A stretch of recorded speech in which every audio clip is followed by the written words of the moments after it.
ગુજરાતભરના તાજા અને સચોટ સમાચાર મેળવવા માટે અમારી રાષ્ટ્રીય સમાચાર ચેનલને સબસ્ક્રાઇબ કરો અને બેલ આઇકન પર ક્લિક કરો।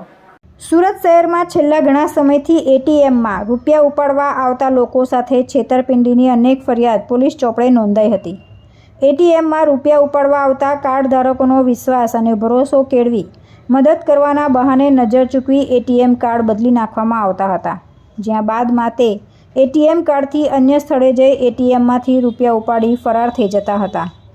આવી જ એક ગેંગને ઝડપી પાડવામાં ઉધના પોલીસને સફળતા મળી છે। આ ગેંગ છેતરપિંડીથી મેળવેલા રૂપિયાથી મોંઘા મોબાઈલ અને બર્ગમેન મોપેડની ખરીદી કરી પોતાના મોજ-શોખ પૂરા કરતા હતા।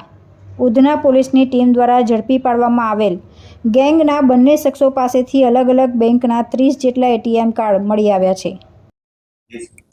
ઉધના પોલીસ સ્ટેશન દ્વારા એની ટીમ દ્વારા એક એટીએમ ની આપલે કરી અને એટીએમ જે છેતરપિંડીથી સરકાવી લઈ અને લોકોને પાસેથી તેનો પિન મેળવી લઈ અને એટીએમમાંથી પૈસા ઉપાડી લેતી એક ટોળકી, જેમાં 2 વ્યક્તિઓની ધરપકડ કરવામાં આવી છે। તેઓને ગુનો પણ ડિટેક્ટ કરવામાં આવ્યો છે। ઉધના પોલીસે આ પોતાની બાતમી આધારે આ લોકોની ધરપકડ કરી છે।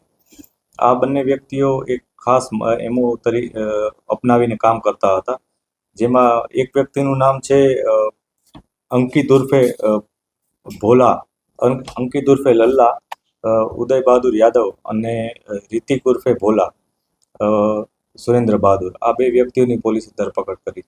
આ બંને વ્યક્તિઓ એટીએમ પાસે આસપાસ રેકી કરતા હતા અને એવા વ્યક્તિઓને ટાર્ગેટ કરતા હતા કે જેઓ સરળતાથી તેઓને એટીએમ આપી દે અને જેઓને પોતાને એટીએમનો યુઝ કરતા ફાવતું ન હોય, આ પ્રકારના લોકોને એ ટાર્ગેટ કરતા હતા, જેમાં થોડાક અભણ દેખાતા હોય અને શારીરિક સશક્ત ના હોય એવા વૃદ્ધ વ્યક્તિઓ અથવા એકદમ અભણ હોય અને ન કામ કરી શકે અથવા સમજણ બહુ ઓછી ધરાવતા હોય ટેકનિકલ, એવા પ્રકારના મજૂરોને તેઓ ટાર્ગેટ કરતા હતા। આ ટાર્ગેટ કરીને તેઓ પહેલાં એની પાસેથી એટીએમ મેળવી લેતા હતા અને ત્યારબાદ તેઓને કહેતા હતા કે આ એટીએમ અત્યારે વર્કિંગ કન્ડિશનમાં નથી, એટલે બીજે જઈને એટીએમ યુઝ કરે અને એવી રીતના એનું એટીએમ કાર્ડ મેળવી અને પછી એમાંથી અલગ અલગ એટીએમ સેન્ટરમાંથી નાણાં ઉપાડી લેતા હતા। પોલીસ દ્વારા કુલ 31 એટીએમ કાર્ડ જપ્ત કરવામાં આવ્યા છે અને એમાંથી એની સાથે એના મોપેડ, મોબાઈલ, આ ઉપરાંત રોકડ રકમ પણ મેળવવામાં આવી છે અને આશરે 1,35,000નો મુદ્દામાલ કબજે કરવામાં આવ્યો છે। હજી અમે તપાસ કરી રહ્યા છીએ કે આ લોકોએ અન્ય કઈ જગ્યાએ આ પ્રકારના ગુનાઓ આચરેલ છે। જે શહેર સહિત જિલ્લાના અલગ અલગ બેંક એટીએમમાં રૂપિયા ઉપાડવા આવતા લોકો જોડે છેતરપિંડી આચરી મેળવ્યા હોવાના હકીકત સામે આવી છે।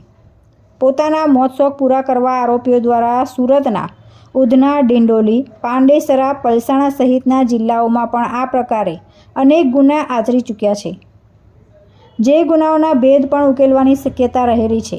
ઝડપાયેલા આરોપીઓ નશાની ટેવવાળા પણ છે। આ બંને આરોપીઓની હાલ ધરપકડ કરી વધુ તપાસ ઉધના પોલીસ દ્વારા હાથ ધરવામાં આવી છે। તુલસી શર્મા સાથે રાષ્ટ્રીય સમાચાર, સુરત।